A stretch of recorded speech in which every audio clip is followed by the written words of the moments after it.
Hello everyone. I don't trust your love का ये next part है, तो जल्दी से स्टार्ट करते हैं। हम तयंग को देखते हैं जो अपने बेड पे आंखें बंद करके सोने ही वाला था। तभी उसके ह्योंग उसके रूम में आते हैं और बोलते हैं, ते बेबी, मॉम तुम्हें नीचे बुला रही हैं, डैड भी आ चुके हैं, डिनर रेडी है, चलो। तयंग अपने बेड से उठता है और बोलता है, जी ह्योंग, मैं कुछ देर में नीचे आता हूँ।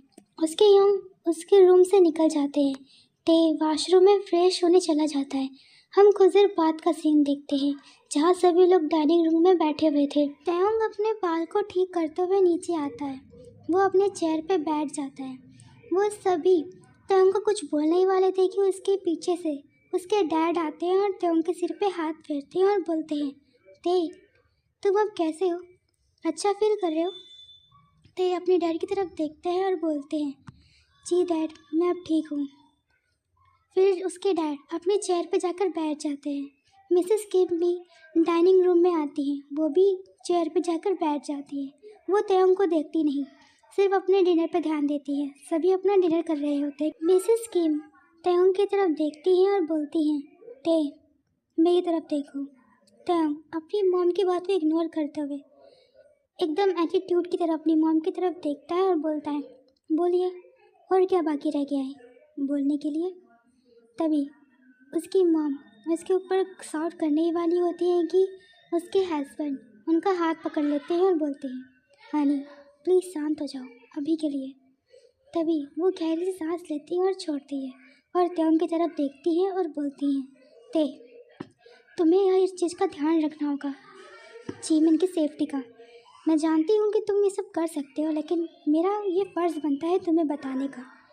जिमिन यहाँ पे है, ये बात किसी और को भी पता है और ये तुम जानते हो। तभी तयंग अपनी मॉम की तरफ देखता है और बोलता है, जानता हूँ बहुत अच्छे से किस किस को पता है और किस किस को नहीं। तभी मिसेस किम बोलती हैं, तो ठीक है, मैं चाहती हूँ कि तुम कुछ दिनों के लिए माफिया वर्ल्ड में एंटर ना करो। तयंग एक गहरी सी सांस लेते हैं और अपनी मॉम की तरफ देखते हैं और बोलते हैं, प्लीज़ मॉम, मेरे काम में दखल ना दीजिए, ये मेरा काम है और मैं जानता हूँ उसे कैसे करना चाहिए। मैं हर चीज़ संभाल सकता हूँ, अपने प्यार को भी और अपने काम को भी। तभी मिसेस किम उसकी तरफ देखती हैं और बोलती हैं, मैं जानती हूँ तुम सबको संभाल सकते हो, तभी तो तुम्हें इतना बड़ा ओहदा दिया गया है। मिसेस किम कुछ और कहने वाली होती हैं कि पीछे से एक पर्सन आता है और सभी को बो करता है और बोलता है, ते तुमने जो कहा था वो सब कुछ तैयार कर दिया है मैंने, क्या हम निकल सकते हैं? तो हम उसकी तरफ देखता है और बोलता है, ठीक है, अभी निकलेंगे। वो अपने परिवार की तरफ देखता है और बोलता है, मुझे बहुत ज़रूरी काम है, मैं वो काम ख़त्म कर कर वापस आऊँगा। तभी मिसेस किम कहती हैं, मैंने तुमसे कहा था ना, आज के बाद नहीं। तो तयंग बोलते हैं, आज के बाद ना, आज का ही समय है, मैं सब कुछ निपटा के आ जाऊँगा। तयंग इतना कह के वहाँ से निकल जाते हैं और मिसेस किम अपने हस्बैंड की तरफ देखती हैं और बोलती हैं, ये कभी मेरी बात क्यों नहीं मानता? तभी मिस्टर किम बोलते हैं, शांत हो जाओ, वो बहुत होनहार है और बहुत जिम्मेदार भी, वो सब संभाल लेगा। तभी वो सभी अपना डिनर करने लग जाते हैं। हम तयंग को देखते हैं, वो एक कार में बैठा हुआ था, अपने हाथ में लैपटॉप लिए हुए था, वो कुछ जानकारी निकाल रहा था। तभी वो पर्सन बोलता है, ते तुमने जो कहा था वो सब कुछ हमने कर दिया है, अब ये बताओ कि हम उसे कैसे पकड़ेंगे? तभी तयंग उन्हें पूरी जानकारी देने लग जाते हैं। हम कुछ देर बाद का सीन देखते हैं जहाँ एक कमरे में एक अल्फा छुपकर बैठा हुआ था। वो बहुत ज़्यादा घबराया हुआ था। वो बार बार अपने फ़ोन को चेक कर रहा था और सोच रहा था कि अभी तक मेरे बॉस का फ़ोन क्यों नहीं आया। और तभी उसके गेट पे लॉक होता है। वो थोड़ा घबरा सा जाता है। तभी वो गहरी सी सांस लेकर गेट के पास जाता है। उसे वहाँ पर कोई दिखाई तो नहीं देता, लेकिन वो गेट खोल देता है। गेट खोलते ही कुछ लोग कमरे में घुस जाते हैं, अपने हाथ में गन लिए हुए। वो डर के मारे कुछ बोल ही नहीं पाता, वो सिर्फ उन लोगों को देखता है। तभी कमरे में एक मेन पर्सन एंट्री करता है।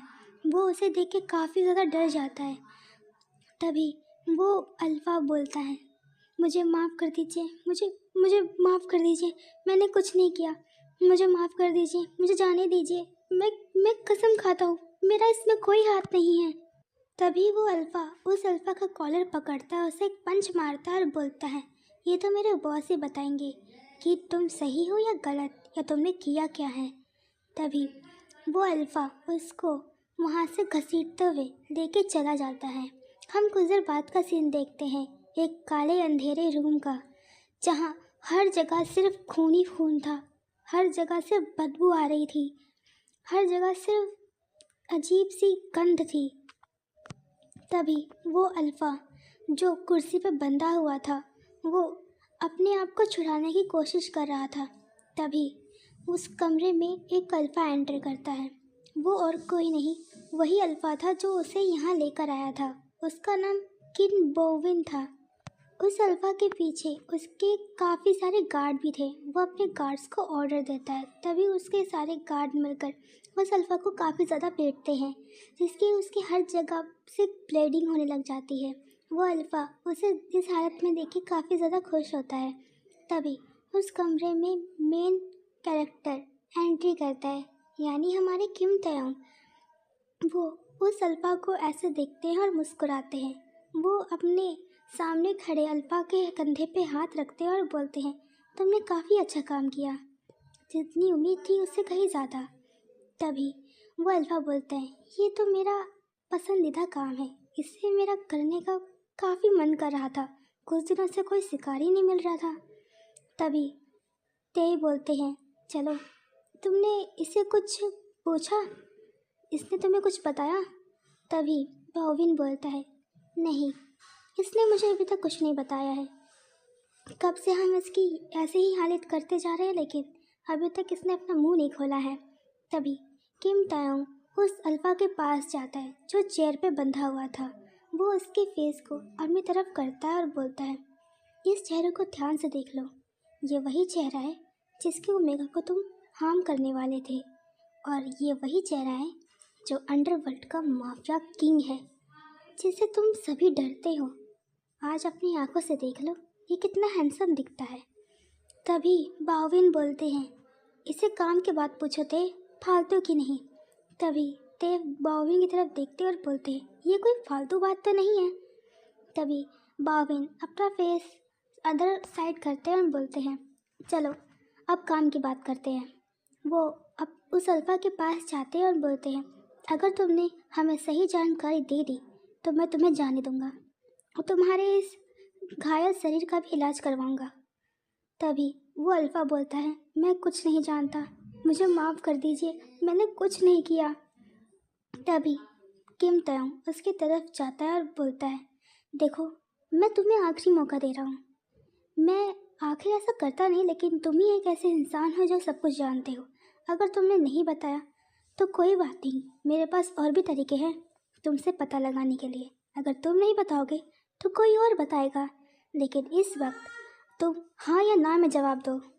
तभी वो अल्फा जिसको चेयर पे बांधा हुआ था, वो बोलता है, मुझे कुछ नहीं पता किंग, मुझे माफ़ कर दीजिए, मैंने कुछ नहीं किया, प्लीज़ मुझे जाने दीजिए, इसमें मेरा कोई कसूर नहीं है, मैंने कुछ नहीं किया। तभी किम तेओंग उसके फेस पे पंच मारता और बोलता है, तुम मेरे प्यार को नुकसान पहुंचाने वाले थे और तुम कह रहे हो कि तुमने कुछ नहीं किया। तुम बहुत बड़ी गलती कर बैठे हो, तुम बताओ या ना बताओ, तुम्हारी मौत तो बस हो के रहेगी। तभी तायोंग अपने हाथ में लिए हुए चाकू को उस बंधे हुए अल्फा के ऊपर मारने लगता है, उसके हाथों पे मारता है, उसके लैब में मारता है, उसके नेक में मारने लगता है, जिससे वो काफ़ी ज़्यादा घायल हो जाता है। लेकिन तयोंग इतनी बेरहमी से नहीं मारता जिससे वो मर जाए, उसे ज़िंदा ही रखता है। तभी पाविन उसको रोकता है और बोलता है, अपने आप को काबू में रखो तेओ, इस तरह वो तो मर जाएगा, अपने आप को होश में रखो, अभी हमें ध्यान से काम करना होगा वरना सब कुछ खराब हो जाएगा। तभी तयोंग बोलता है, मेरे पास और भी तरीके हैं उस सच्चाई को उगलवाने के लिए, लेकिन इस वक्त इसका मरना ज़रूरी है। तयोंग उसे मारने वाला होता है कि तभी उसके पीछे से उसके ह्योंग आते और बोलते हैं, मैंने तुमसे पहले कहा था ना ते कि अपने आप को काबू में रखो और अपने आप को संभाल के रखो, वरना कोई तुम्हारी एक भी गलती हुई ना तो तुम सब कुछ खो बैठोगे। तभी वो पीछे मुड़ के देखता है जहाँ उसके आरे म्योंग खड़े थे। तभी वो ते बोलता है, आप यहाँ क्या कर रहे हैं योंग? तभी आरे म्योंग बोलते हैं, मुझे मॉम ने भेजा है तुम्हारे ऊपर ध्यान रखने के लिए। तभी ते बोलता है, उन्हें कभी मेरी चीज़ों पे विश्वास क्यों नहीं होता? तभी आरे म्योंग बोलते हैं, इसीलिए देखो तुम अभी क्या करने जा रहे थे, अभी हमें सावधानी से काम लेना होगा, इसे ज़िंदा रहना ज़रूरी है, ये हमारे लिए काफ़ी काम आने वाला है। तभी ते अपने हाथ में रखे हुए चाकू को दूसरी तरफ फेंक देता है। अपने हाथ में लगे हुए खून को बड़े घिन तरीके से देखता है और बोलता है, छी, इस गंदे इंसान के गंदे खून से मेरा हाथ गंदा हो गया, मुझे फ्रेश होना है, मैं जा रहा हूँ। तुम्हारा काम है बाओविन कि तुम इससे सारी जानकारी उगलवाओ, समझे? चाहे तुम कैसे भी करो, बस कर देना। ते इतना कह के वहाँ से निकल जाता है। तभी बाओविन बोलता है, ये अपने आप को समझता क्या है, मैं इसका दोस्त हूँ या इसका नौकर? जब देखो हर बड़ा बड़ा काम मेरे पर छोड़ के चला जाता है, खुद तो कुछ नहीं करता। तभी आरे म्योंग बोलते हैं, अगर वो अपने काम करने पे आ गया ना तो सब कुछ बर्बाद कर देगा, इसलिए वो ज़्यादातर काम तुम्हें देता है, ठीक है? अपना ध्यान रखना और जितना जल्दी हो सके इसके मुंह से निकलवाओ। जितनी भी जानकारी मिले उतना काफ़ी है। अगर ये कुछ ना बताता है तो त्योंग ने जैसा कहा है इसे मार दो। तभी आर्यन वहाँ से निकल जाते हैं। बाविन खुश होते हुए उस आदमी की तरफ मुड़ता है और बोलता है, तुम्हारी तो आज मौत पक्की है, बता दो तो जिंदा रहोगे, नहीं बताओगे तो मरोगे। इतना कहकर यहाँ से ये सीन कट हो जाता है। हम एक क्लब का सीन देखते हैं। वहाँ पे काफ़ी ज़्यादा पार्टी चल रही थी, काफ़ी ज़्यादा शोर शराबे हो रहे थे। बार काउंटर पे एक चेयर पे एक ओमेगा बैठा हुआ था। वो काफ़ी गुस्से में था, वो बार बार ड्रिंक किए जा रहा था। तभी उस ओमेगा के पास एक और ओमेगा आता है और बोलता है, हे जंगकुक, तुम यहाँ अकेले बैठे क्या कर रहे हो? चलो ना हमारे साथ डांस करते हैं।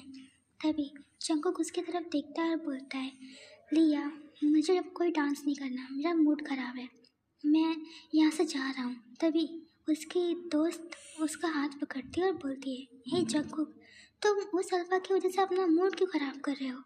तभी जंगकुक बोलता है, वो हमेशा मेरा दिन बर्बाद कर देता है, मैं जब भी कुछ एडवेंचर करना चाहता हूँ तो वो बीच में आ जाता है, मेरा दिमाग ख़राब करके रखा है, मेरा वो अल्फा हो ही नहीं सकता, मैं कभी उसे एक्सेप्ट नहीं करूँगा। तभी लिया उसका हाथ पकड़ती है और बोलती है, तुम्हारी किस्मत में वही लिखा है, चाहे तुम मना करो या ना करो, तुम्हारी मॉम तुम्हारी शादी उसी से करवाएगी। तभी जंगकुक लिया की तरफ गुस्से से देखता है और बोलता है, तुम मेरी साइड हो या मेरी मॉम की साइड? तभी लिया बोलती है, ना मैं तुम्हारी मॉम की साइड हूँ ना तुम्हारी साइड, समझे? मैं बस इतना जानती हूँ कि तुम्हारी मॉम कैसी है और मैं चाहती हूँ कि तुम खुश रहो, समझे? तो अभी तुम्हें घर जाना चाहिए, तुम्हारी तबीयत मुझे ठीक नहीं लग रही है, क्या मैं तुम्हें घर छोड़ दूँ? तभी जंगकुक उसका हाथ हटाता है और बोलता है, नहीं, मैं चला जाऊँगा, मेरी कार बाहर ही खड़ी है, मैं खुद चला जाऊँगा। तभी लिया उसका हाथ पकड़ती है और बोलती है, तुम ऐसे बिहेव क्यों कर रहे हो, गुस्सा हो गए क्या? तभी जंगकुक बोलता है, मैं तुमसे कभी गुस्सा नहीं हो सकता, तुम मेरे बेस्ट फ्रेंड हो। तभी लिया मुस्कुराती है और बोलती है, तो इस बेस्ट फ्रेंड को तुम्हें घर तक छोड़ने का मौका तो दो, वरना तुम्हारी माँ मुझ पर बहुत डांटेंगी। तभी जंगकुक बोलता है, नहीं डांटेंगी, मैं घर नहीं जाने वाला, मैं तुम्हारे ही घर जा रहा हूँ। तभी लिया बोलती है, तुम्हारा दिमाग खराब है क्या, तुम्हारी माँ मुझे और डांटेंगी, तुम कल से घर नहीं गए हो बेवकूफ़। तभी जंगकुक बोलता है, कोई फ़र्क नहीं पड़ता, वो मुझे हमेशा डांटती हैं, तो मैं तुम्हारे ही घर जा रहा हूँ, तुम्हारे लिए कार बाहर ही है, मैं अपनी कार से जा रहा हूँ। जंगकुक इतना कह के वहाँ से निकल जाते हैं।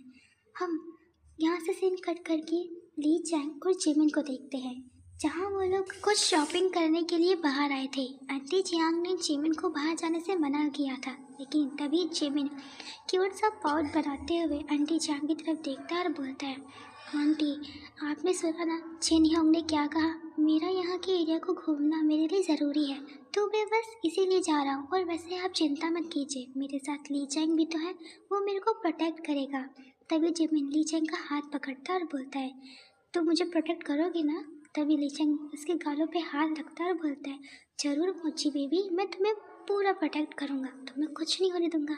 तभी ली चैंग आंटी जियांग की तरफ देखता है और बोलता है, हमें जाने दीजिए ना आंटी प्लीज़, मैं जिमिन को पूरी तरह से प्रोटेक्ट करूँगा, मुझसे कुछ नहीं होने दूंगा। हम कुछ चीज़ें लेंगे और वहाँ थोड़ा सा घूमेंगे और वापस आ जाएंगे। फिर आंटी जियांग हार मानकर हाँ उन दोनों को जाने की परमिशन दे देती है। तभी आंटी जियांग बोलती है, तुम लोग वहाँ कोई भी मसले में नहीं जाओगे, अपना काम करोगे, घूमोगे, तुम्हें जो ज़रूरत चीज़ें होंगी वो लोगे और सीधा घर आओगे, समझे। वो दोनों अपना सिर बच्चों की तरह हाँ में हिला देते हैं और आंटी जियांग उन्हें जाने की परमिशन दे देती है। वो दोनों घर से बाहर निकल जाते हैं। वो लोग काफ़ी मस्ती करते हुए उस दुकान से तो उस दुकान से कुछ ना कुछ लेके खा रहे थे या मस्ती कर रहे थे। तभी जिमिन की नज़र एक अंधेरी गली की तरफ जाती है जहाँ कुछ लोग एक ओमेगा को परेशान कर रहे थे। जिमिन ने ये देखा, उसने ली चैंग का हाथ पकड़ा और ली चैंग को भी उस तरफ देखने पे मजबूर किया। ली चैंग ने भी देखा, लेकिन ली चैंग ने जिमिन की तरफ देखकर कहा, नहीं जिमिन, इस बार नहीं। तुमने सुना नहीं आंटी जियांग ने हमें क्या कहा कि हमें किसी भी मसले में नहीं पड़ना है, हमें बस अपना काम करना है। तभी जिमिन उसका हाथ पकड़ता है और बोलता है, ली चैंग तुम ऐसे कैसे कर सकते हो, वो बेचारा ओमेगा देखो ना कितनी मुसीबत में है, वो बुरे लोग उसे परेशान कर रहे हैं, शायद वो स्कूल के हैं। तभी ली चैंग बोलता है, तुम्हारी नज़र बहुत तेज है, अपनी नज़र को ज़रा मेरी तरफ करो और यहाँ से चलो। तभी जिमिन उसका हाथ पकड़ता है, उसे रोकता है और बोलता है, प्लीज़ ली चैंग, अगर सोचो मैं उसकी जगह होता तो क्या तुम भी मुझे ऐसे छोड़कर चले जाते। तभी ली चैंग उसके सिर पे हाथ रखता है और बोलता है, बिल्कुल नहीं। तब जिमिन बोलता है, तो चलो ना, उसे सेव करो, देखो कहीं देर ना हो जाए, उसे चोट लग जाएगी, चलो ना। तभी ली चैंग उसका हाथ पकड़ता है और बोलता है, जिमिन ये सब कोई खेल नहीं है, इसमें कुछ आसान नहीं है, अगर कोई प्रॉब्लम हो गई तो हमारे लिए मुसीबत बन सकती है। तभी जिमिन बोलता है, अगर हमने अभी कुछ नहीं किया तो उस ओमेगा के लिए मुसीबत बन सकती है, कुछ करो ली चैंग। फिर ली चैंग हार मानकर जिमिन की बात मान लेता है, जिमिन का हाथ पकड़ता है और एक स्टोर में जाकर उसे ले जाता है और बोलता है, तुम इस स्टोर से बाहर नहीं निकलोगे, समझे। तभी जिमिन अपना सिर हाँ में हिलाता है और बोलता है, जल्दी जाओ वरना कहीं देर ना हो जाए। तभी ली चैंग वहाँ से निकल जाता है। वो एक अंधेरी गली में जाता है जहाँ कुछ स्कूल बॉयज़ एक ओमेगा को परेशान कर रहे थे। वो ओमेगा बिल्कुल भी डर नहीं रहा था, उनके सामने डट के खड़ा था। ली चैंग देख के थोड़ा सा अजीब लगता है, लेकिन तभी उनमें से एक अल्फा उस ओमेगा को पंच करने ही वाला होता है कि ली चैंग उसका हाथ पकड़ लेता है। वो अल्फाज उस ओमेगा की तरफ देखते हैं जिसने उसका हाथ पकड़ा था। वो अल्फाज हंसते हुए उस ओमेगा की तरफ देखते हैं और बोलते हैं, मेरा हाथ छोड़ो, तुम कौन हो? हाँ, तुम भी एक ओमेगा ही हो ना या अल्फा? तभी एक अल्फा बोलता है, ये ओमेगा है, एक ओमेगा की मदद करने आया है, बहुत अच्छे, तो तुम हमसे लड़ना चाहते हो? तभी ली चैंग उनकी तरफ देखता है और बोलता है, इसे जाने दो। तभी उनमें से एक अल्फा बोलता है, तुम्हारा इसे क्या लेना देना है, तुम इसे जानते हो क्या? तभी ली चैंग बोलता है, नहीं जानता, तुम जो कर रहे हो वो गलत है, मैं यहाँ कोई फाइट करने नहीं आया हूँ, मैं तुम्हें बताने आया हूँ कि ये गलत है, इसे मत करो वरना मुसीबत में फंस जाओगे। तभी एक अल्फा हंसते हुए ली चैंग के पास जाता है और बोलता है, तो तुम हमें बताओगे कि हम क्या कर रहे हैं क्या नहीं, क्या सही है और क्या गलत? तभी वो अल्फा ली चैंग का बाल पकड़ने वाला होता है कि वो दूसरा ओमेगा उस अल्फा का हाथ पकड़ता है और बोलता है, तुम्हारी लड़ाई मेरे से है, उससे नहीं, वो तो मेरी मदद करने आया है, तुम्हें जो करना है मेरे साथ करो, उसे जाने दो। तभी वो अल्फा उस ओमेगा की तरफ देखता है और बोलता है, हम तो तुमसे ही बात कर रहे थे, लेकिन इसने अपनी बीच में टांग अड़ा दी, तो हमारी इसमें कोई गलती नहीं है, तो इसे तो पनिशमेंट मिलनी चाहिए ना। तभी वो ओमेगा उसकी तरफ गुस्से से देखता है और बोलता है, तो ठीक है, तुम्हें जो करना है करो, बाद में जो होगा उसके लिए रेडी रहना। तभी उनमें से एक अल्फा हंसता है और बोलता है, तुम्हारी फैमिली में धमकी देना क्या कोई रिवाज है या कोई पेशा? तभी वो ओमेगा गुस्से में आ जाता है और उस अल्फा को एक जोरदार पंच मारता है जिससे वो जमीन पे गिर जाता है। उस अल्फा के लिप्स के कॉर्नर से ब्लीडिंग होने लगती है जिससे वो ओमेगा देखकर स्मार्ट करता है और बोलता है, तुम्हारी हिम्मत कैसे हुई मेरे परिवार के बारे में बोलने की। तभी वहाँ पे फाइट शुरू हो जाती है। ली चेंग भी अपने आप को सेव करने के लिए फाइट शुरू कर देता है। यहाँ पे फाइट हो ही रही थी कि तभी ली चेंग के पीछे से एक अल्फा एक बड़ा सा डंडा लिए हुए ली चेंग को मारने ही आ रहा था कि तभी पीछे से जिमिन की आवाज़ आई, ली चेंग अपने पीछे देखो। जिसे ली चेंग अपने आप को पीछे की तरफ टर्न करता है, वो देखता है कि एक अल्फा उसकी तरफ दौड़ रहा है एक बड़ा सा डंडा लिए मारने के लिए। ली चेंग अपने आप को किसी भी तरीके से सेव करता है, उस अल्फा से वो डंडा छीन लेता है जिससे अल्फा ज़मीन पे गिर जाता है और वो अपने आप को पीछे घसीटने लगता है क्योंकि ली चेंग उस बड़े से डंडे के साथ उस अल्फा की तरफ बढ़ने लगता है उसे मारने के लिए। तभी जिमिन के पीछे से पुलिस की गाड़ी की आवाज़ आने लगती है जिससे ली चेंग अपने हाथ में रखे हुए इस डंडे को दूर फेंक देता है और भागते हुए जिमिन की तरफ जाता है। जिमिन का हाथ पकड़ता है, उसको तरफ से चेक करता है और देखता है और बोलता है, तुम्हें कहीं चोट तो नहीं लगी ना। तभी जिमिन उसका हाथ पकड़ता है और बोलता है, मेरी चिंता मत करो, तुम बताओ तुम्हें कहीं चोट तो नहीं लगी ना। नहीं, मुझे ज़्यादा चोट नहीं लगी है। तभी जिमिन ली चेंग के हाथ की तरफ देखता है जहाँ उसके हाथ पे एक बड़ा सा कट लगा हुआ था, उससे ब्लीडिंग हो रही थी। तभी जिमिन उसकी तरफ देखता है और बोलता है, तुम्हारा दिमाग खराब है क्या? देखो कितनी ब्लीडिंग हो रही है, इतना बड़ा कट लग गया है। आंटी चांग तो मुझे मार ही डालेंगी। अगर ये सब देख लिया तो पक्का मुझे घर से बाहर नहीं निकलने देंगी, मुझे बहुत डांटेंगी भी। तभी ली चेंग बोलता है, वो तुम्हें डांट नहीं सकती क्योंकि वो तुमसे बहुत प्यार करती हैं। तभी ली चेंग जिमिन के सिर पे हाथ फेरता है और बोलता है, क्या तुमने पुलिस को बुलाया? जिमिन अपना सिर हाँ में हिलाता है। तभी वहाँ पे काफ़ी सारी पुलिस आती है, उन सभी स्टूडेंट को पकड़कर अपनी गाड़ी में डालती है और वहाँ से ले जाती है। उनमें से एक पुलिस ऑफिसर उस ओमेगा के पास जाता है जहाँ वो ओमेगा खड़ा था। ऑफिसर उस ओमेगा के पास जाता है, उसे बो करता है और बोलता है, प्रिंस क्या आप ठीक हैं? तभी जंगकुक उसकी तरफ देखता है और बोलता है, हाँ मैं ठीक हूँ, वैसे आपको यहाँ किसने बुलाया? तभी वो पुलिस ऑफिसर वो जिमिन की तरफ इशारा करता है और बोलता है, उस बच्चे ने हमें बुलाया, उन्होंने बताया कि एक गली में एक ओमेगा को बुली किया जा रहा है, तो तभी हमें आपकी फ़ोन की लोकेशन को ट्रैक किया, जिसे पता चला जहाँ आप हैं वहीं उस ओमेगा ने हमें फ़ोन करके बुलाया था, तो इसलिए हम यहाँ पर आ गए। वैसे प्रिंस आप क्या ठीक है ना? कहीं क्वीन को पता चल गया तो वो हमें बहुत बुरी तरीके से पनिश करेंगी। तभी जंगकुक बोलता है, उन्हें बताइए कभी मत कि मेरे साथ ये सब हुआ था, मैं अपने दोस्त के घर जा रहा हूँ। सबसे पहले इन दोनों ओमेगास को उनके घर तक सेफली पहुँचा देना। एक मिनट, मुझे उनसे कुछ बात करनी है। जंगकुक उस ओमेगा के पास जाता है।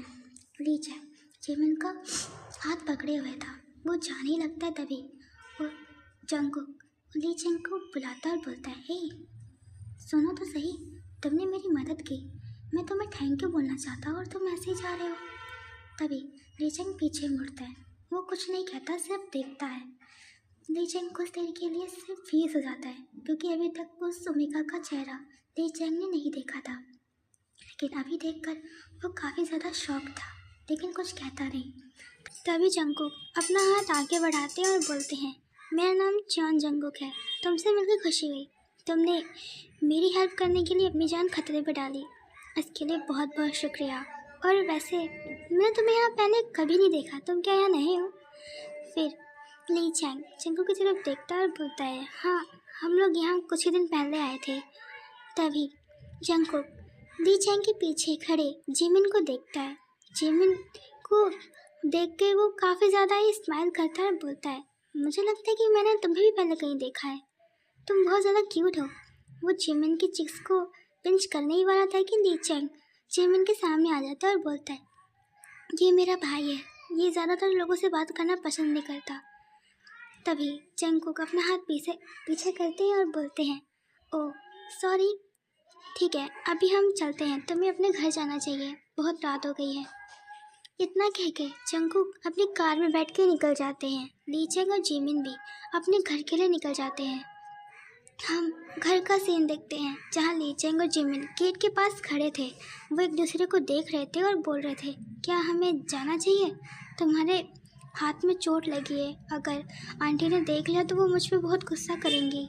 तभी ली चेंग बोलता है, तुम पे वो नहीं करेंगे गुस्सा, बल्कि वो मुझ पे गुस्सा करेंगी, और इस चोट को देख के तो वो काफ़ी ज़्यादा ही गुस्सा हो जाएंगी।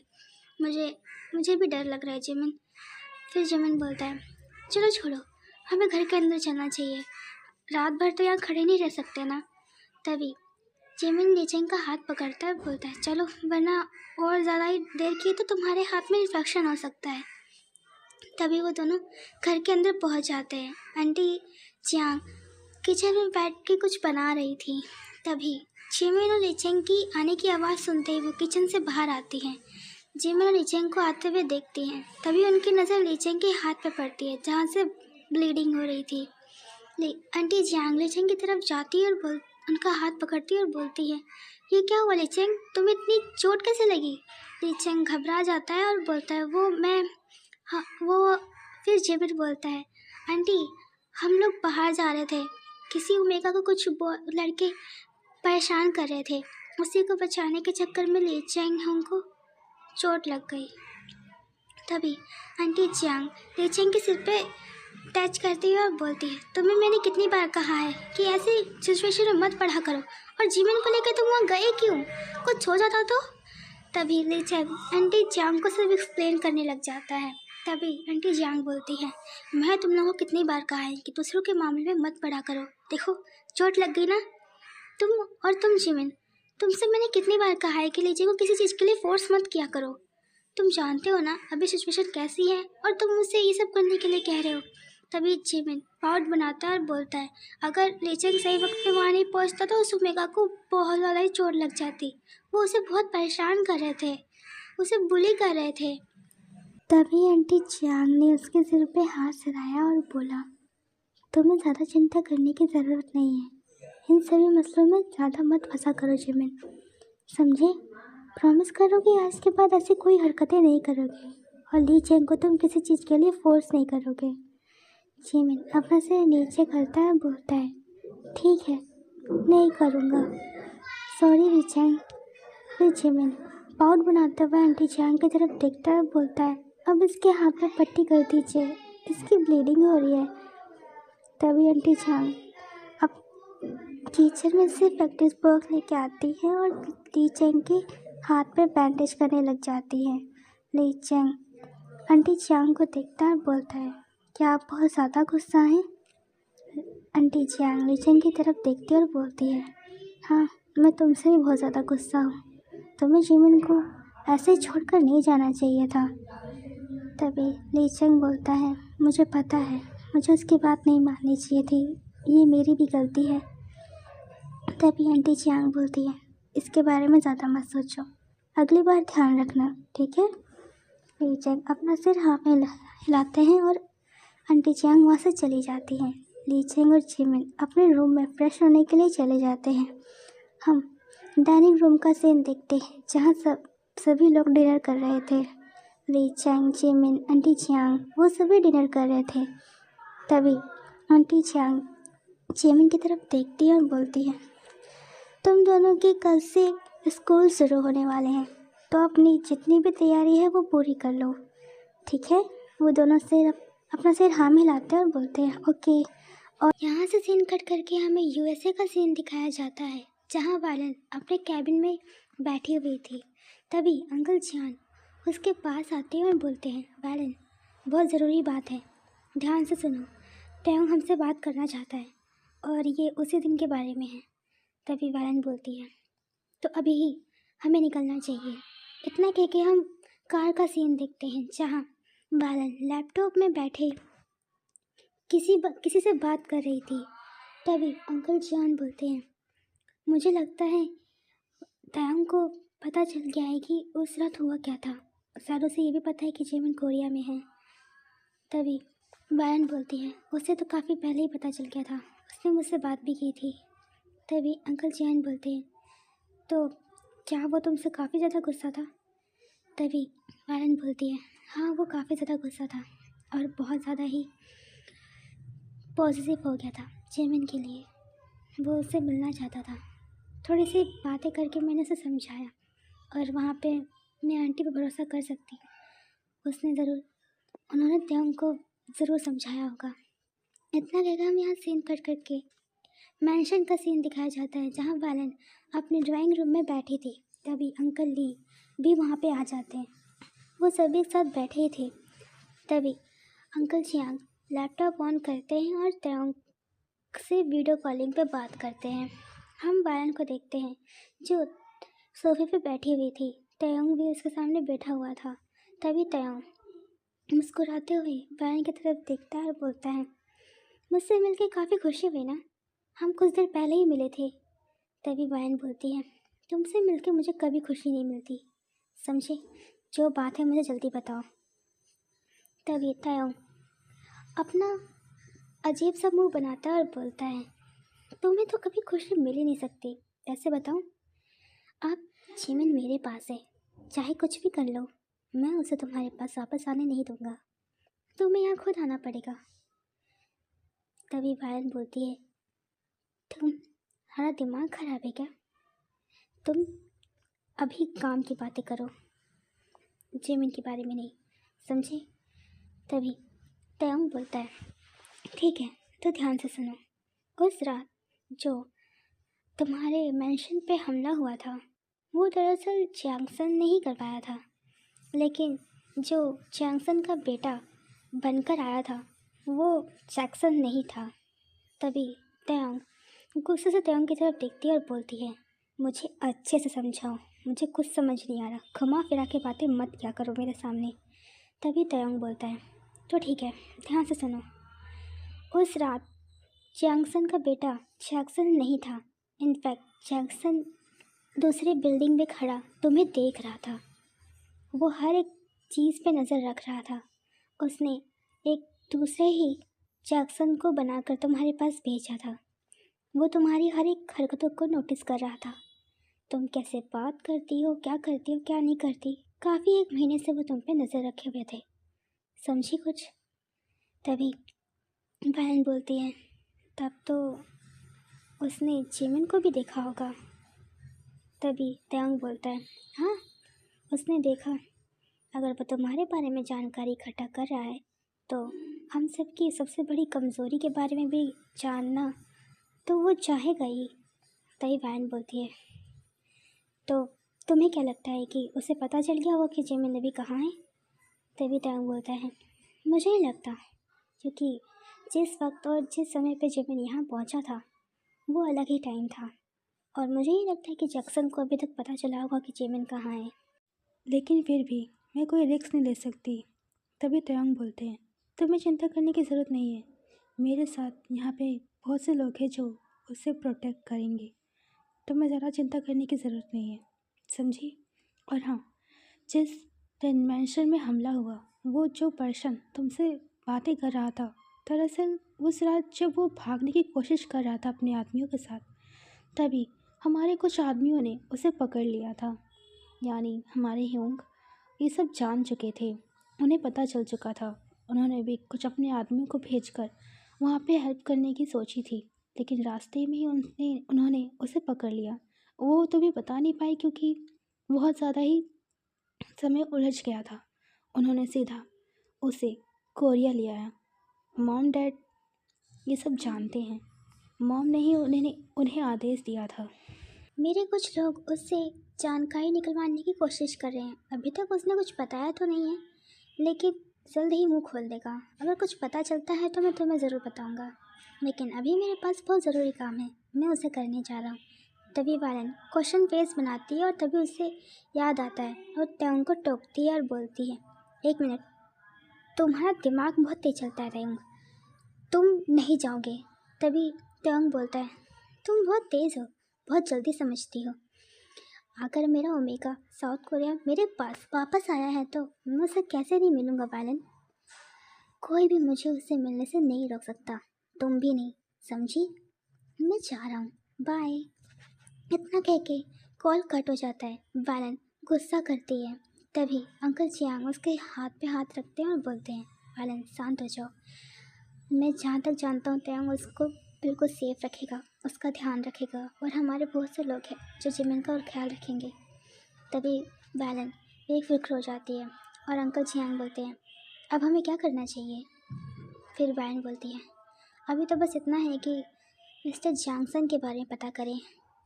जैक्सन बहुत कुछ बड़ा करने वाला है, उसके लिए पहले से प्रिपरेशन करना ज़रूरी है, लेकिन उससे पहले उसके बाप के बारे में पता करना होगा कि आखिर उसका बाप छुपा कहाँ है।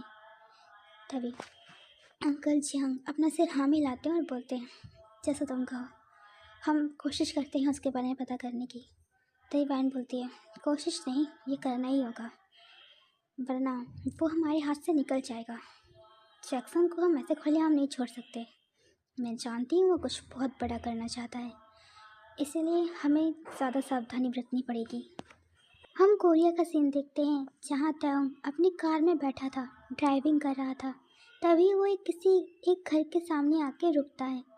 वो अपने कार से उतरता है और उस घर को देखता है मुस्कुराते हुए, और आगे की तरफ बढ़ जाता है और घर के पीछे वाले विंडो की तरफ जाता है जहाँ विंडो खुली हुई थी।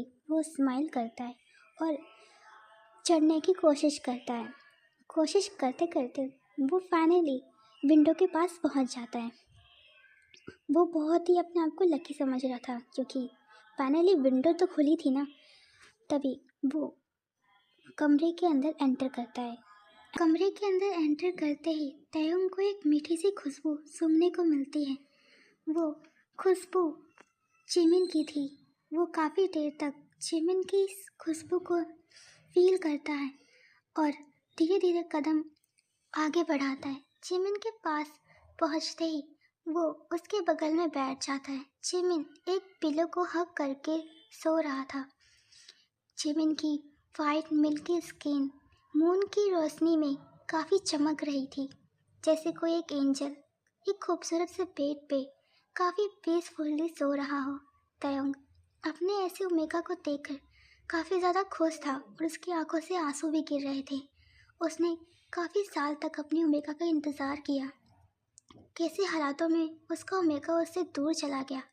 वो उससे कभी बात नहीं कर पाया, उससे करीब नहीं गया। वो हमेशा हर पल अपने ओमेगा को याद करता था, अपने जिमिन को याद करता था। उसकी आंखों से सिर्फ आंसू निकल रहे थे। तभी वो धीरे धीरे जिमिन के फेस की तरफ अपना फेस ले जाता है, उसके फोरहेड पे किस करता है और बोलता है, अब तुम मेरे पास आ गए हो ना, मैं तुम्हें अब कहीं नहीं जाने दूंगा, कहीं नहीं। मैं तुम्हें हमेशा अपने पास रखूँगा, हर बुरे लोगों से तुम्हें बचाऊँगा, ये मेरा वादा है तुमसे। अब पिछली बार की तरह मैं तुम्हें ऐसे छोड़ नहीं सकता।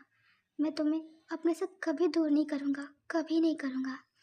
उसके आंसू की बूंद जिमिन की चिक्स पे गिर जाती है। जिमिन को थोड़ा सा अजीब लगता है, वो थोड़ा सा हिलता भी है, लेकिन उसकी नींद नहीं टूटती। वो आराम से सो ही रहा था।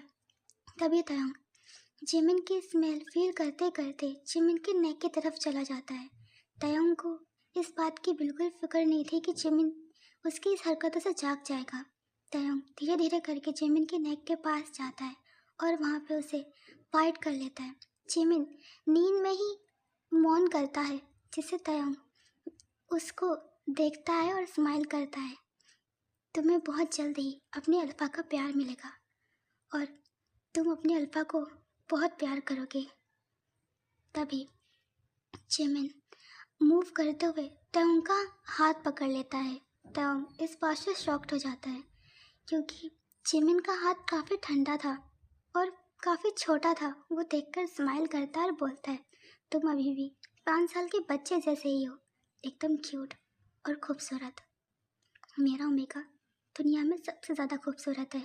मैं तुम्हें कभी या खुद से कल अलग नहीं होने दूंगा, हमेशा अपने पास रखूँगा। तभी जिमिन अपनी धीरे धीरे आंखें खोलने लगता है। तयंग इस बात से थोड़ा सा डर जाता है क्योंकि वायलन ने उससे धमकी दी थी, अगर जिमिन को कुछ भी ऐसी हरकतें करी तयंग ने तो वायलन जिमिन को अपने पास बुला लेगी। इसलिए तयंग जल्दी से विंडो से वापस नीचे चला जाता है। जेमिन झट से अपने बेड पे उठ के बैठता है क्योंकि उसे बालकनी से किसी चीज़ की आवाज़ आई थी। वो थोड़ा सा डर जाता है। उसे समझ नहीं आ रहा था कि आखिर अभी हुआ क्या। उसे ऐसा लगा जैसे कि उसके रूम में कोई था। तभी जेमिन अपने चेस्ट पे हाथ रखता है और बोलता है, मेरे हार्ट बीट इतनी फास्ट क्यों हो रही है? ऐसा लग रहा है जैसे कि अभी बाहर आ जाएगा। ओह, क्या हो रहा है मुझे? तभी जेमिन को याद आता है कि उसके सपने में किसी ने उसके फोrehead पे किस किया था। वो अपने फोrehead पे हाथ रखता है और उसको फील करता है।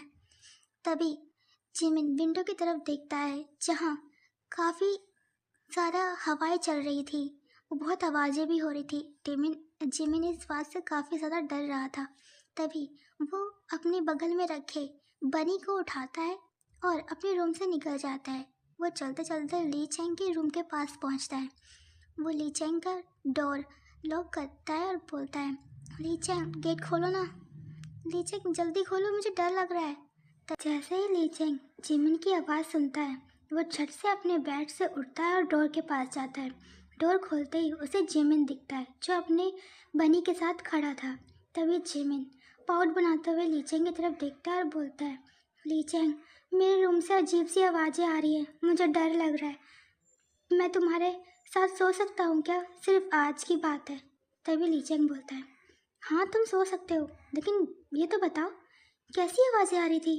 तभी जिमिन रूम के अंदर आता है और बोलता है, मुझे नहीं पता, विंडो के पास अजीब सी आवाज़ें आ रही थी इसलिए मैं तुम्हारे रूम में आ गया।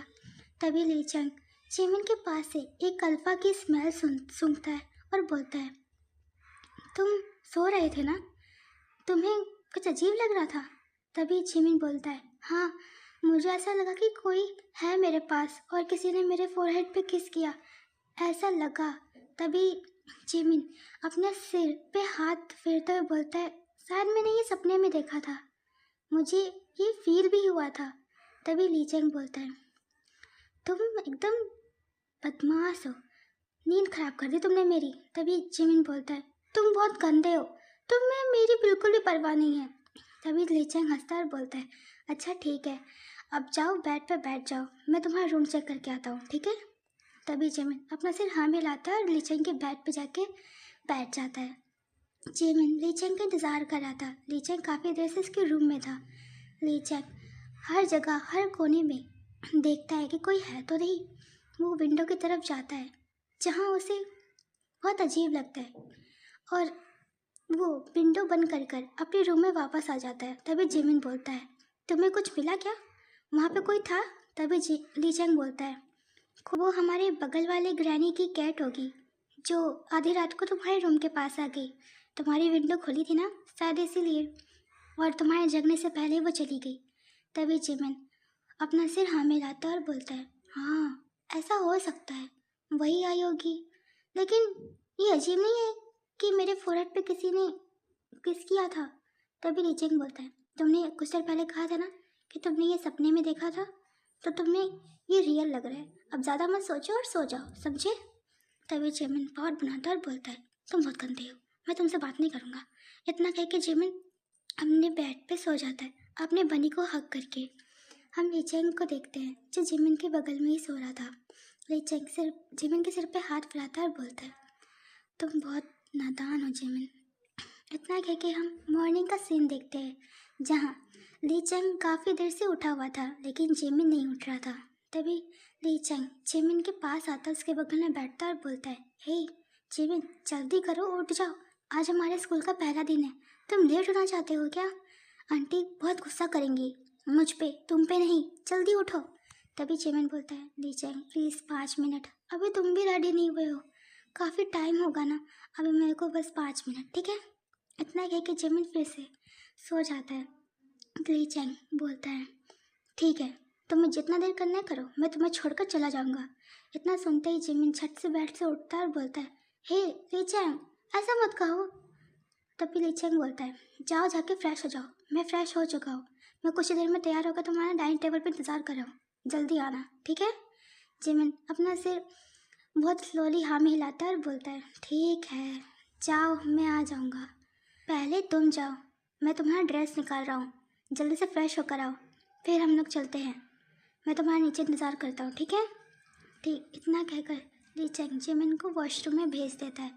हम कुछ देर बाद का सीन देखते हैं जहाँ ली चेंग डाइनिंग टेबल पे बैठा था, अपना फ़ोन स्क्रॉल कर रहा था। तभी पीछे से जिमिन आता है और डाइनिंग टेबल पे ली चेंग के बगल में बैठ जाता है और बोलता है, तुम्हें ये किसने दिया ली चेंग? तभी ली चेंग जिमिन की तरफ देखता है और बोलता है, वो देखो तुम्हारे लिए भी है, आंटी चियांग लेकर आई हैं। उन्होंने कहा कि ये हमारे बहुत काम आने वाला है। तभी जिमिन अपने सामने रखे हुए फ़ोन को देखता है, उठाता है। उसमें आंटी चियांग ली चेंग का नंबर सेव था। तभी जिमिन बोलता है, क्या इसे हमें सिर्फ इमरजेंसी के लिए यूज़ करना है? तभी ली चेंग बोलता है, नहीं, हमें ज़रूरी काम या अपनी स्टडी से रिलेटेड जो भी कोई काम होगा हम इसका यूज़ कर सकते हैं, ये हमें अलाउ है ऑल टाइम के लिए। तभी जिमिन बोलता है, ओह वैसे आंटी कहाँ है? आज ब्रेकफास्ट में क्या है? तभी ली चेंग बोलता है, मुझे नहीं पता, काफ़ी देर से आंटी किचन में ही है। तभी आंटी जियांग किचन में से बाहर आती हैं और ब्रेकफास्ट टेबल पर सर्व करती हैं। फिर उसके बाद ली चेंग और जिमिन को भी सर्व करती हैं और उन दोनों को ब्रेकफास्ट कंप्लीट करने को कहती हैं। आंटी जियांग अपनी चेयर पर आकर अपना ब्रेकफास्ट भी कंप्लीट करती हैं। ली चेंग और जिमिन का ब्रेकफास्ट ख़त्म होते ही आंटी जियांग बोलती हैं, तो तुम दोनों रेडी हो? मैं तुम दोनों को तुम्हारे स्कूल तक छोड़ूंगी, ओके? तभी ली चेंग बोलता है, नहीं आंटी, इसकी ज़रूरत नहीं है, हम दोनों बस से चले जाएंगे और ऐसा करना भी तो ज़रूरी है ना। तभी आंटी जियांग बोलती है, ठीक है, लेकिन इस बार केयरफुली रहना, ठीक है? और किसी भी मसले में मत पड़ना, आराम से जाना, ओके? तभी ली चेंग बोलता है, आप चिंता मत कीजिए, इस बार मैं जिमिन की बातों में नहीं आऊँगा। उसने कल मुझे बहुत परेशान किया, आधी रात को भी मेरे पास उठ के आया और बोला कि मुझे डर लग रहा है। जब इन सब चीज़ों से तुम्हें डर लगता है जिमिन, तो ऐसी हरकतें क्यों करते हो? तभी जिमिन बोलता है, मैंने क्या किया? मैं तो बस उसकी हेल्प करना चाहता था ना। तभी ली चेंग बोलता है, ओके ओके ठीक है, अब रोना मत। तभी जिमिन बोलता है, मैं नहीं रोता, मैं छोटा बच्चा नहीं हूँ। तभी ली चेंग बोलता है, लेकिन तुम छोटे बच्चे ही हो। ली चेंग जिमिन को इस तरह चिढ़ाता है। तभी जिमिन ली चेंग को पीटने के लिए उसके पीछे भागता है और बोलता है, ली चेंग के बच्चे रुक जाओ, तुम मेरे भले ही हों क्यों ना हो, मैं तुम्हें नहीं छोड़ूंगा। कोई अपने भाई को ऐसे परेशान करता है क्या? तभी ली चेंग बोलता है, ओहो छोटा बच्चा नाराज़ हो गया। तभी ली जिमिन और गुस्सा हो जाता है और ली चेंग को मारने के लिए इसके पीछे भागता है। तभी आंटी जियांग बोलती है, देखो फिर तुम लोगों ने झगड़ा शुरू कर दिया, अभी मुझे गुस्सा आ गया ना तो तुम दोनों को नहीं छोड़ूंगी मैं। तभी वो दोनों अपनी जगह पर फिश हो जाते हैं और बोलते हैं, हमें अभी निकलना चाहिए, है ना ली चेंग? फिर ली चेंग भी अपना सिर हाँ मिलाता है। वो दोनों अपना बैग उठाते हैं, आंटी जियांग को बाय करते हैं और बोलते हैं, हम शाम को मिलेंगे, बाय। इतना कहकर वो लोग अपने घर से निकल जाते हैं। ली चेंग जिमिन का हाथ पकड़ता है और बोलता है, छोटे बच्चे मेरा हाथ मत छोड़ना, ओके? तभी जिमिन बोलता है, हाँ हाँ नहीं छोड़ूंगा। तभी वो दोनों चलते चलते बस स्टॉप की तरफ पहुंच जाते हैं। उन्हें उनकी बस मिल जाती है और बस में बैठकर वो लोग अपने स्कूल तक पहुंच जाते हैं। ली चेंग जिमिन का हाथ पकड़ा हुआ था। ली चेंग को अजीब सा डर लग रहा था, उसे अजीब सी फीलिंग हो रही थी, उसे अच्छा नहीं लग रहा था। तभी ली चेंग उसका हाथ हिलाता है और बोलता है, जिमिन कहाँ खो गए, हम पहुँचने ही वाले हैं, क्या सोच रहे हो? तभी जिमिन बोलता है, वो कुछ नहीं, मुझे डर लग रहा है, पता नहीं क्यों, पर मुझे कल से अजीब सी फीलिंग महसूस हो रही है, मुझे अच्छा नहीं लग रहा, पता नहीं क्यों। तभी ली चेंग बोलता है, घबराओ नहीं, तुम्हारा इस कोरिया में पहला स्कूल है ना, और यहाँ के लोग भी तुम्हें अजीब तरह से देख रहे हैं, इसलिए तुम्हें अनकम्फर्टेबल फील हो रहा है, उन सबको इग्नोर करो। जैसे ही वो दोनों स्कूल के गेट के पास पहुंचते हैं, जिमिन बोलता है, ली चेंग मैंने इस स्कूल के बारे में बहुत सुना है, ये कोरिया का नंबर 1 स्कूल है ना? तभी ली चेंग बोलता है, हाँ तुमने सही कहा, ये वही है, हमारे जिनयोंग इस स्कूल के ऑनर है। तभी जिमिन बोलता है, हमें चलना चाहिए, मुझे जिनयोंग से मिलना है, मैं उनसे कल भी नहीं मिला था। तभी ली चेंग बोलता है, हाँ मैं भी उनसे मिलना चाहता हूँ, चलो चलते हैं। वो दोनों कॉरिडोर में चल ही रहे थे। जिमिन ली चेंग से खूब सारी बातें कर रहा था। वो लोग साथ में चल ही रहे थे कि तभी उनसे एक ओमेगा टकरा जाता है, जिससे जिमिन को थोड़ी सी चोट लगती है। वो ओमेगा जिमिन से माफ़ी मांगता है। मुझे माफ़ करना, मेरी गलती थी, मुझे माफ़ करना। तभी वो ओमेगा जिमिन की तरफ देखता है और वहाँ से भाग जाता है। उसके पीछे कुछ अल्फ़ा भी भाग रहे थे। जिमिन ये सब देख के शॉक्ड हो गया। उसे डर लगने लगा। उसने लीचेंग का हाथ पकड़ा और बोला, ये सब क्या हो रहा है? तभी लीचेंग बोलता है, मुझे नहीं पता, वो ओमेगा इस तरह से क्यों भागा? तभी लीचेंग बोलता है, चलो चल के देखते हैं क्या हुआ है। तभी जिमिन बोलता है, हमें नहीं जाना चाहिए, हमें जिनहोंग के पास जाना चाहिए। तभी लीचेंग अपना सिर हाँ मिलाता है और बोलता है, तुम सही कह रहे हो, हमें जिनहोंग के पास जाना चाहिए पहले। वो दोनों उस ओमेगा को इग्नोर कर कर अपने जिनहोंग के पास चले जाते हैं। जैसे ही वो प्रिंसिपल ऑफिस के पास पहुंचते हैं, वो देखते हैं कि प्रिंसिपल ऑफिस का गेट खुला हुआ है। वो उसके अंदर एंटर करते हैं। उन्हें वहाँ पे कोई नहीं मिलता। जिमिन कंफ्यूज हो जाता है। तभी लीचेंग बोलता है, मुझे लगता है वो सारे अल्फाज उस ओमेगा को बुली कर रहे होंगे। वो अल्फाज मुझे बुरे लग रहे हैं। मुझे लगता है जिनहोंग उन्हीं के पास देखने गए हैं। हमें भी चलना चाहिए, हमें जिनहोंग वहीं मिलेंगे। तभी जिमिन बोलता है, ठीक है चलते हैं। लीचेंग जिमिन का हाथ पकड़ लेता है और उस तरफ जाता है जहाँ सारे स्टूडेंट जा रहे थे। हम एक स्कूल के पीछे का सीन देखते हैं। एक बड़ा सा ग्राउंड था जहाँ बहुत सारे स्टूडेंट एक सर्कल बना के खड़े थे। तभी लीचेंग जिमिन को बोलता है, तुम यहीं रहो, वहाँ मत जाओ, मैं जिनहोंग को देख कर आता हूँ, ठीक है? तभी जिमिन बोलता है, मैं भी तुम्हारे साथ चलूँगा, मुझे अकेला नहीं रहना, सब मुझे अजीब तरह से देख रहे हैं। तभी लीचेंग बोलता है, ठीक है मेरा हाथ पकड़ो, छोड़ना नहीं। इतना कह के वो दोनों भीड़ के अंदर घुस जाते हैं। वो दोनों जैसे ही उसमें एंटर करते हैं, देखते हैं कि एक ओमेगा उन अल्फाज के सामने घुटने टेक कर बैठा है। ये देख के जिमिन को काफ़ी ज़्यादा बुरा लगता है। जिमिन कुछ बोलना चाहता था, लेकिन लीचेंग उसका हाथ पकड़ लेता और बोलता है, ये जगह हमारे लिए नहीं है जिमिन, हम कुछ नहीं कर सकते, हमें जिनहोंग को ढूंढना चाहिए। तभी लीचेंग अपनी आसपास नज़र फिराता है, उसे जिनहोंग नहीं मिलते। तभी लीचेंग बोलता है, यहाँ पे ये अल्फाज इस ओमेगा को बुली कर रहे हैं और जिनहोंग को इस बारे में पता नहीं है, या शायद वो कहीं बिजी हैं। तभी जिमिन बोलता है, हमें सबसे पहले जिनहोंग को ढूंढना चाहिए, वही इसकी मदद कर सकते हैं। लीचेंग भी अपना सिर हाँ में हिलाता है और बोलता है, तुम सही कह रहे हो। लीचेंग जिमिन को बोलता है, तुम कुछ देर यहीं रुको, मैं जिनहोंग को ढूंढ कर आता हूँ, ठीक है? इस भीड़ में से कहीं मत जाना, ठीक है?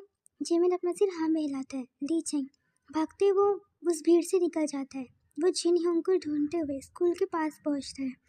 स्कूल के अंदर हर जगह कॉरिडोर, हर एक रूम चेक कर रहा था, लेकिन वहाँ पे ना कोई टीचर था, ना ही कोई स्टूडेंट। सारे स्टूडेंट तो बाहर थे और कोई टीचर नहीं दिख रहा है। ये बहुत अजीब बात थी। तभी लीचेंग को एक टीचर दिखाई देता है।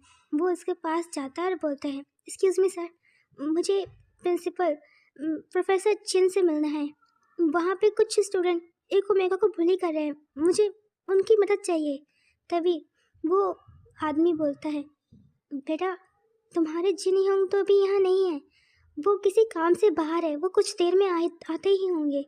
तभी लीचेंग बोलता है, तो आप हमारी मदद कीजिए, वो ओमेगा बहुत मुसीबत में है, चलिए। तभी वो आदमी बोलता है, मैं इसमें कुछ नहीं कर सकता बेटा, वो उन्हें संभालना मेरे बस की बात नहीं है, वो किसी की बात नहीं सुनेंगे। अगर हम में से किसी ने भी उस चीज़ में टांग अड़ाई तो हमारे साथ बहुत बुरा हो सकता है। वो लोग अच्छे इंसान नहीं है। मैं कहना चाहता हूँ कि तुम भी उन सबसे दूर रहो, अपने काम से काम रखो, उन सबसे दूर रहो। वो लोग बहुत बुरे हैं, वो बहुत अमीर घर से हैं। अगर हमने एक भी सवाल उठाई तो वो हमें हमारी जॉब से निकाल देंगे, हमारा जीना हराम कर देंगे। इसलिए यहाँ पे कोई भी उन्हें नहीं रोकता है, तुम भी उनसे दूर रहो, ठीक है? तभी वो लीचेंग बोलता है, क्या जिनहोंग भी नहीं? फिर वो बोलता है, वो ही तुम्हारी मदद कर सकते हैं, क्योंकि ये कॉलेज स्कूल उन्हीं का है। तभी लीचेंग अपने सिर में हाथ फेरता है और बोलता है, अब मैं क्या करूं? मैं फ़ोन करता हूं। फिर यहाँ से सीन कट करके हम जिमिन का सीन देखते हैं, जहाँ एक अल्फा उस ओमेगा के पास आता है, उसके बाल को पकड़ता, उसका चेहरा अपनी तरफ करता है और बोलता है, तुम्हें क्या लगा था तुम हमारी शिकायत कर तुम हमसे बच जाओगे? तुम्हारे पास इतनी हिम्मत आई कैसे हमारे बारे में चेन होंग से शिकायत करने की? हाँ? तभी वो ओमेगा बोलता है, मैंने कुछ नहीं कहा, तुमने जो गलत किया मैंने उसी के बारे में बोला।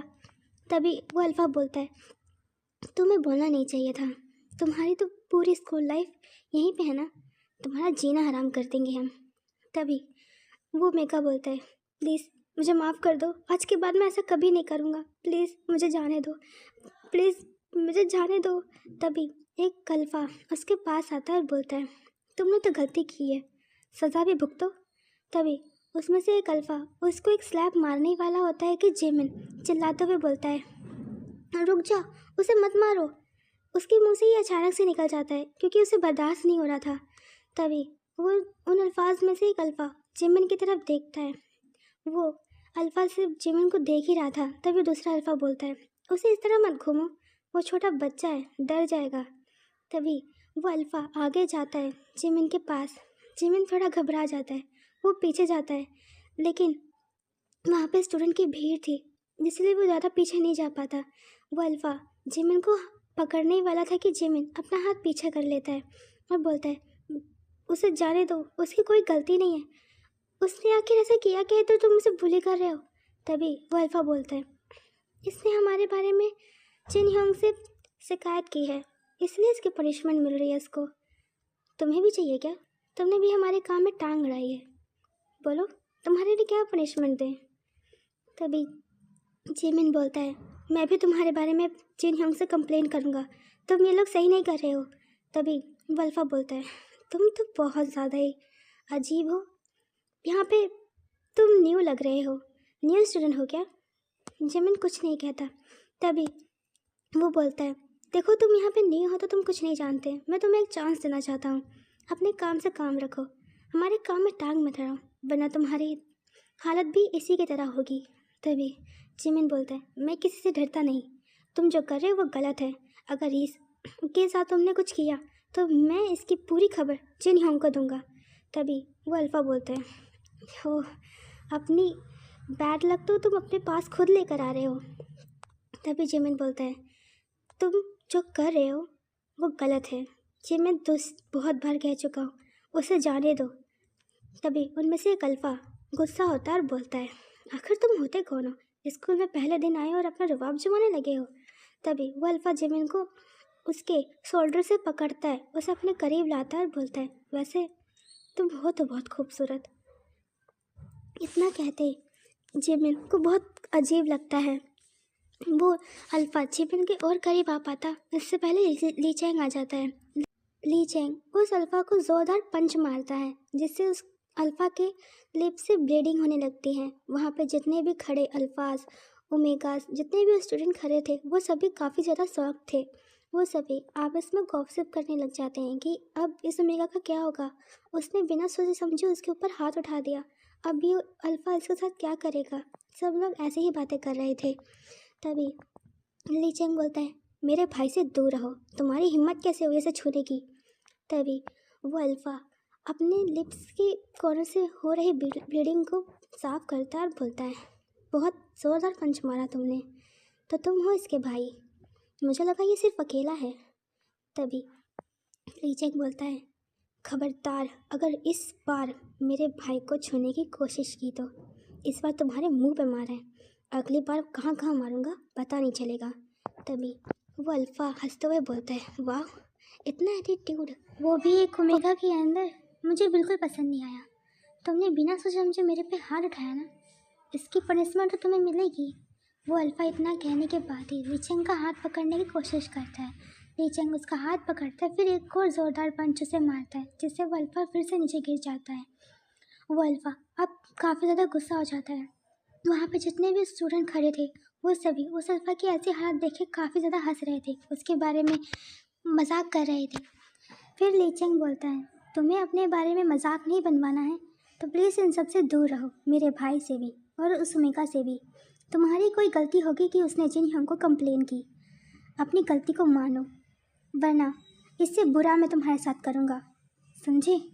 तभी वो अल्फ़ा उठता है, फिर उस ओमेगा के पास जाता है जो अपने घुटनों पर बैठा था, और बोलता है, तो तुम इसे बचाने के लिए मुझसे लड़ाई कर रहे हो, तो देखते हैं तुम इसे कैसे बचा पाते हो। वो अल्फ़ा उस ओमेगा को स्लैप करने ही वाला होता है कि ली चैंग उसके ऊपर शॉट करता है और बोलता है, मैंने कहा रुक जाओ, तुम्हारे अंदर बिल्कुल भी मैनर्स नहीं है कि ओमेगा को कैसे रिस्पेक्ट देनी चाहिए। तभी वो अल्फ़ा बोलता है, मेरे पूरे ख़ानदान में किसी को भी ऐसी रिस्पेक्ट नहीं मिली है, खासकर ओमेगा को उन्हें इज्जत के लायक बनाया ही नहीं गया है। तभी ली चैंग गुस्सा हो जाता है, जिमिन भी गुस्सा हो जाता है और बोलता है, तुम जैसे इंसान ना कभी ओमेगा की रिस्पेक्ट कर ही नहीं सकते, क्योंकि तुम खुद एक रिस्पेक्ट के लायक हो ही नहीं। तभी वो अल्फ़ा बोलता है, तुमने सही कहा, वैसे मुझे चाहिए भी नहीं। तभी वो अल्फ़ा फिर से ओमेगा के ऊपर पास जाता है, उसे स्लैप करने ही वाला होता है कि पीछे से एक कोल्ड वॉइस आती है। वो वॉइस सुनते ही जिमिन अपनी जगह पे फ्रीज हो जाता है। उसे ऐसा लगता है जैसे कि ये आवाज़ उसने पहले भी कहीं सुनी है, शायद अपने सपनों में। तभी जिमिन को एक अजीब सा एहसास होता है। वो अपने हार्ट के पास हाथ रखता है और बोलता है, मेरी हार्ट बीट इतनी फास्ट क्यों हो रही है? ऐसा लग रहा है जैसे अभी बाहर आ जाएगा, एकदम कल जैसा ही सीन हो रहा है, क्या हो रहा है मेरे साथ? तभी जिमिन सामने आ रही एक अल्फ़ा को देखता है जो बहुत ज़्यादा हैंडसम था, बहुत ज़्यादा ही खूबसूरत। जिमिन उस अल्फ़ा को आते हुए देख ही रहा था। तभी उस अल्फ़ा की नज़र जिमिन से मिलती है। वो दोनों एक दूसरे को देख रहे थे। तयोंग काफ़ी ज़्यादा ही इमोशनल हो गया था। वो जिमिन को बस देख रहा था। वो बचपन में बिताए गए जिमिन के साथ जितने भी पल थे उन सभी को याद कर रहा था। वो जिमिन को गले लगाना चाहता था, उसे प्यार करना चाहता था, उसे बताना चाहता था कि वही उसका अल्फ़ा है। लेकिन तयोंग आगे नहीं बढ़ता, वो ऐसा नहीं कर सकता चाह कर भी। तयोंग के पीछे उसके 4 दोस्त भी उसी के साथ आ रहे थे। उनमें से एक हमारे बाओवेन भी थे जो तयोंग के साथ चल रहे थे। तयोंग चलते हुए उस अल्फ़ा के पास पहुंचता है और बोलता है, तुम कैसे हो मिंजे? तुम अभी भी ये सब कर रहे हो उस दिन के बाद से भी? तभी मिंजे घमंड के साथ उसकी तरफ देखता है और बोलता है, क्यों नहीं, ये तो मेरा रोज का काम है, मैं इसे कैसे छोड़ सकता हूँ, चाहे पहले कुछ भी क्यों ना हुआ हो। तभी तयोंग बोलता है, गुड, अपने काम को कभी नहीं छोड़ना चाहिए, चाहे कुछ भी हो जाए। बहुत अच्छा संस्कार दिए हैं तुम्हारे डैड ने तुम्हें। तभी मिंजे घमंड के साथ तयोंग की तरफ देखता है और बोलता है, तो मिस्टर किम तयोंग, आप यहाँ पे क्यों आए हैं, मेरे काम में दखल देने के लिए?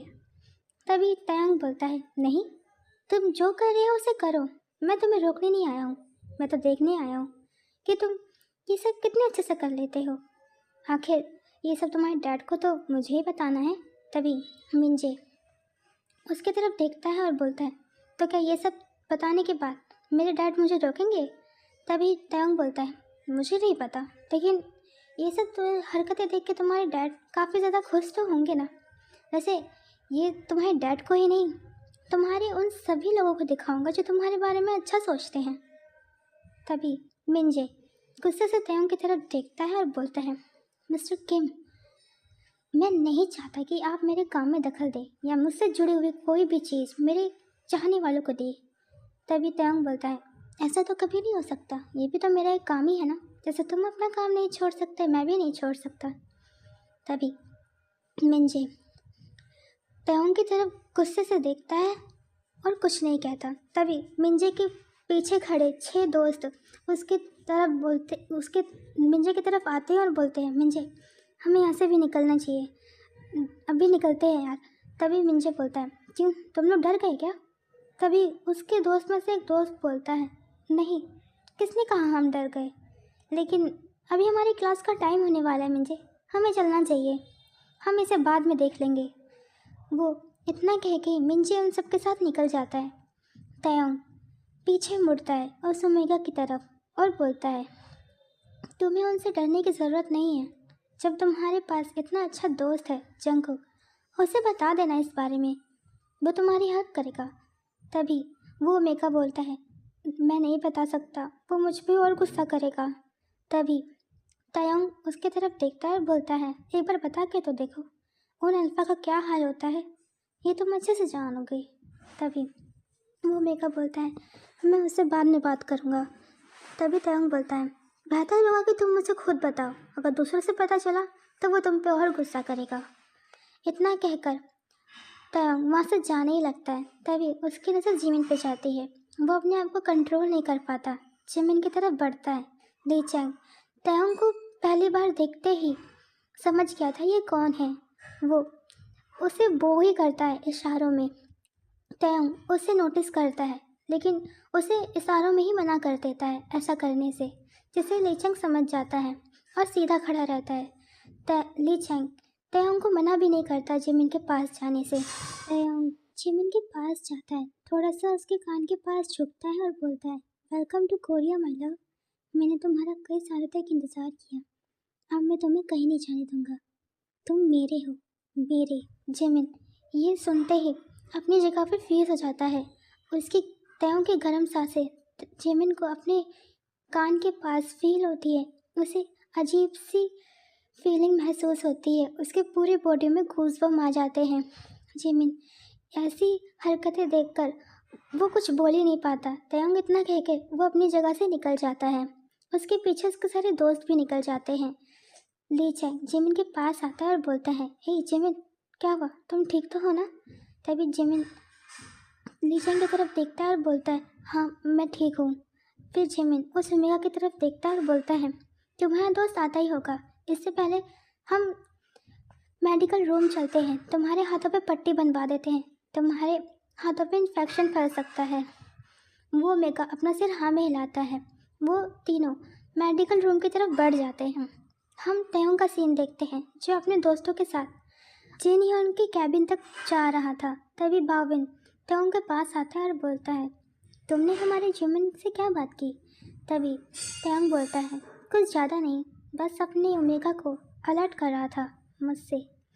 तभी बाविन हंसता है और बोलता है, मैंने तुम्हारे ओमेगा को देखा, जो काफ़ी ज़्यादा खूबसूरत है, खास वो मेरा ओमेगा होता।